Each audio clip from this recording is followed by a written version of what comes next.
The tracker lay beneath a dumpster behind the gas station. Scout's collar had been cut through the nylon. A cashier remembered Dale because he had bought beer with a muddy dog barking in his truck. She said he headed east toward Kalkaska. There were hundreds of square miles of forest east of us. The deputy who met me took the collar and made a report. He called Dale twice. Both calls went to voicemail. "We'll send the truck information out," he said. "If you know anywhere he hunts or owns property, make a list." The old deer camp came back to me so hard I could smell its iron stove. My mother used to take me there when Dad and Dale fought.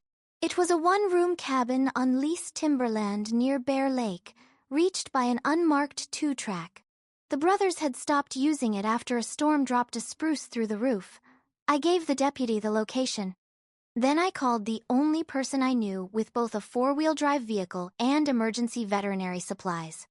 Ben Harper answered on the second ring. "Mara?" We had not spoken in 3 years. I had not told him I was home. Someone took Scout. 20 minutes later, his mud-splashed veterinary truck pulled into the gas station. Ben got out wearing green scrubs beneath a canvas jacket. His hair had more gray at the temples than I remembered.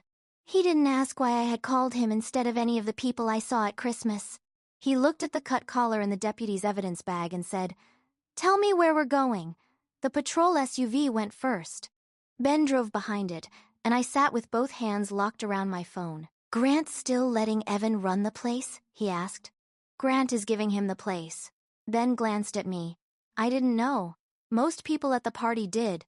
I stopped going to Lawson Ridge parties. "Why?" "Your father introduced me as the vet who couldn't keep his daughter in town." Despite everything, a sound escaped me that was almost a laugh. The deputy missed the turn. I recognized a split birch where the county road narrowed and directed us back. The two-track was half swallowed by bracken. Branches scraped the truck. At the end stood a cabin with blue tarp sagging across the roof. Dale's tire tracks ended beside it. The door was secured from the outside with a length of chain. I heard one scratch from within. "Scout!" The sound that answered was weak and frantic. The deputy cut the chain. I pushed past him when the door opened. Scout lay beneath a broken window. Blood darkened the fur along the left side of his face. A water bowl sat near the wall, empty. There was no food. His tail struck the floor once when he saw me. I dropped beside him. "Hey, Bug, I've got you." Ben knelt across from me. The calm in his voice was practiced, not effortless. "Don't lift him yet. Let me check his neck." Glass had cut Scout's face when he tried to force his way through the boarded window. His pulse was fast. His gums were pale. Ben covered the injured eye, started fluids in the truck, and called his clinic to prepare for surgery. As we moved Scout onto a blanket, the deputy pointed beneath his chest. "Is that yours?" The action camera still clung to the harness. Its casing was cracked. The red light was off. I removed it with shaking fingers and handed it directly to the deputy. "It may show who took him," I said. "It may show something else, too." Ben rode in the back with Scout. I sat beside them while the deputy drove us out in Ben's truck. My car remained near the cabin. Halfway to Traverse City, Scout stopped breathing. Ben bent over him. The truck filled with the rip of packaging and the short commands he relayed to the clinic. I pressed myself against the door so he had room to work. "Come on," he said to Scout. "You didn't break out of a cabin to quit in my truck." Scout coughed. Air moved again. At North Bay Animal Hospital, they took him through double doors without me. Ben came out 90 minutes later. There was blood on one sleeve. "He's alive." My legs gave way against the plastic waiting room chair. The eye? Ben sat across from me. I couldn't save it. I covered my face. He waited until I could breathe before he continued. "The rest of him has a chance. A good one, if infection stays under control." The deputy returned with a laptop and an evidence envelope. A technician at the sheriff's office had copied the camera card before the corrosion spread. "You need to see this," he said. He played the clip from 2:14 that morning. The view tilted as Scout descended the stairs. Evan came into frame at the kitchen island. On camera, both bottles were clear. One bore Dad's pharmacy label. Evan emptied its blue pills into a plastic bag. From the second bottle, he poured round white tablets into Dad's weekly organizer. Then he used a paper towel to wipe the pharmacy bottle and replaced the blue pills inside it. He was not organizing Dad's medication. He was building a display. The bottle would look correct. The pills Dad actually swallowed would not be. Scout's tags clicked.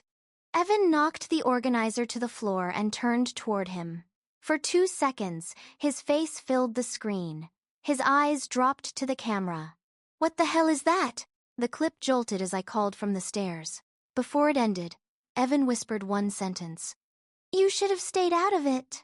I had thought he was speaking to the dog. Watching his eyes track toward the staircase, I wasn't sure anymore. The deputy who had followed us to the cabin was Lena Ortiz, a detective with the sheriff's office. By 4 that afternoon, she had the original memory card, the white tablet Scout found, and my written timeline. She did not call any of it proof of murder. "The video shows your cousin replacing medication," Ortiz said. "It doesn't tell us what the replacement is, whether your father swallowed it, or what Evan intended. He hid my father's real pills." "I agree that it looks bad." "It looks bad?" Ortiz closed her notebook. "My job is to find the part that still looks bad after his attorney explains it." I had said the same thing to angry policyholders in different words. I hated hearing it now. She asked the hospital to identify the white tablet and requested a welfare check on Dad. A second deputy drove to the orchard. Dad refused to let either of them inside. Evan told them I was a disgruntled daughter trying to derail a valid trust. At 6:30, Dad collapsed in the cider barn. Olivia called 911. Evan called 3 board members before he called me. By the time I reached Munson Medical Center, Dad had suffered a major stroke. A clot had formed near his mechanical valve and traveled to his brain. His blood work showed almost none of the anticoagulant protection his doctors expected. That fact concerned the neurologist. It did not tell her whether Dad had missed doses, absorbed them poorly, or been given something else. Suspicion was not a toxicology report. Evan stood outside the intensive care unit with my father's keys still on his belt. "You did this," he said. "Move. You come home, call cops on the family, and his heart goes crazy." A stroke is not caused by an uncomfortable conversation. "He was fine before you showed up. His last blood test was 6 weeks ago. Why?" The question hit. His mouth opened, then closed. Dad's anticoagulation clinic had wanted weekly tests until his dose stabilized. My mother had never allowed him to miss one. I stepped closer. "Did you cancel them?" He hated going. "That isn't an answer. I was the one taking care of him." He wasn't claiming he had done the right thing. He was claiming that being close gave him the right to decide for everybody else. The neurologist let me see Dad shortly before midnight. One side of his face had fallen slack. Machines kept a cold rhythm around him. He was awake. I sat beside the bed and told him what Scout's camera had recorded. "Evan removed your blue pills. The white one is being tested. Police have the video." Dad struggled to speak. I leaned closer. 2 words came out. "You planned." At first I thought he meant Evan. Then his working hand pushed weakly against my arm. "You planned this," I repeated. He blinked once. "Yes." Even now, he believed I had manufactured an attempted murder to steal back property built by my mother. "Did you sign the trust amendment because Evan asked you to?"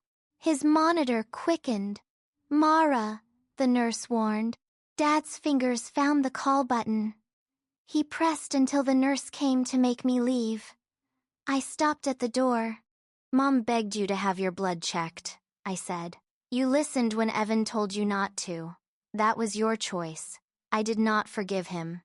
I did not tell him I loved him because a hospital room had made honesty impolite. I told him the only thing I still had to give. "I am trying to keep you alive." He turned his face toward the wall. Dad died the following afternoon. The county medical examiner accepted jurisdiction because law enforcement had reported suspected medication tampering. The death certificate remained pending. The body went for autopsy, and samples went to a forensic laboratory. Nothing was immediate except Evan's performance. He cried in the hallway. He let nurses hold him up. When the funeral director asked who had authority to make arrangements, Evan produced a copy of the trust amendment from his phone. Ortiz took him into a consultation room for an interview. He left 40 minutes later. "Why isn't he in handcuffs?" I asked her. "Because I don't arrest people for being convincing villains in videos," she said. "I arrest them when I can prove a crime." "How long?" "Longer than you want." Ben called before I could answer. Scout had woken after surgery. I drove across town to the animal hospital. Scout lay beneath a warming blanket with one side of his head bandaged. When I touched his paw, his remaining eye opened, his tail moved. The movement was weak, but it was enough to pull me across the room. I put my forehead against his. "You stayed," I whispered. Unlike the men in my family, Scout had never used that word to ask for a reward. My father's funeral filled the cider barn. Evan said Dad would have wanted it there.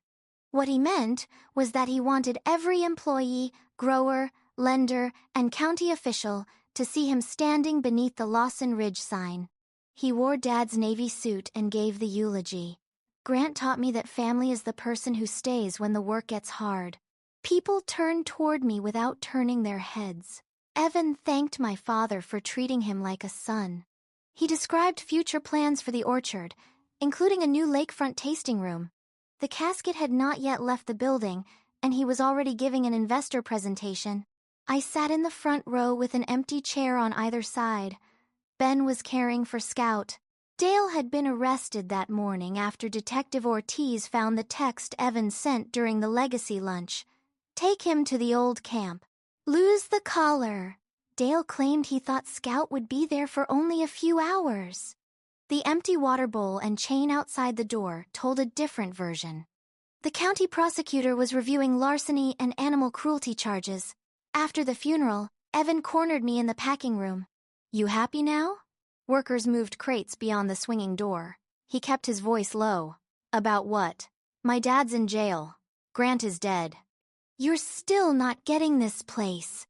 He held up a certified copy of the trust amendment. North Coast Trust Company is successor trustee. They already know I'm the sole beneficiary. "Congratulations." My calm made him suspicious. "You always thought you were smarter than everybody." "Not everybody. You left. I stayed. You don't get to come back and count what it cost." He folded the amendment and tucked it inside his jacket. "Be out of the farmhouse by Sunday." I left that afternoon. Then I hired Priya Shah. Priya practiced probate litigation from a narrow office above a bakery in downtown Traverse City. She read the trust twice before she spoke. "Your father was allowed to disinherit you," she said. "I know. You'd be surprised how many people don't. The original trust left Lawson Ridge and the farmhouse to me. The amendment, signed 11 days before Dad called me home, replaced me with Evan and directed North Coast to transfer Dad's company interests to him. The wording was clear enough. The 11 days surrounding the signature were a mess. Michigan lets an interested person contest a revocable trust after the settler dies," Priya said. "Fraud, duress, and undue influence can invalidate a change. If Evan intentionally caused Grant's death, the law also prevents him from taking a benefit because of it. After a conviction? A conviction can decide it. In an intentional killing claim, probate court may also make its own determination under a lower civil standard. But we are not waiting for the criminal case to solve the trust case." She sent North Coast written notice that afternoon. The company could not safely distribute the orchard while a formal contest was pending. Evan learned about the hold within an hour. His first voicemail said I was pathetic. His fourth offered me $20,000 to withdraw. His seventh reminded me that Dad died hating me. Priya saved every message. "He talks when he's frightened," she said. "He talks when he's awake." That earned the smallest edge of a smile. We filed a petition challenging the amendment and asked the probate court to appoint a neutral special fiduciary to preserve the company records while ownership was disputed. North Coast supported the request.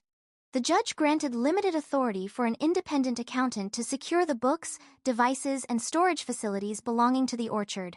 Evan was ordered not to sell, borrow against, or transfer trust property. He responded by announcing a party. 6 weeks after Dad's funeral, Lawson Ridge would host Legacy Night. Evan and Olivia would celebrate their engagement, reveal the tasting room design, and introduce him as president. He could not legally distribute the trust to himself, but he could still print his name on a banner,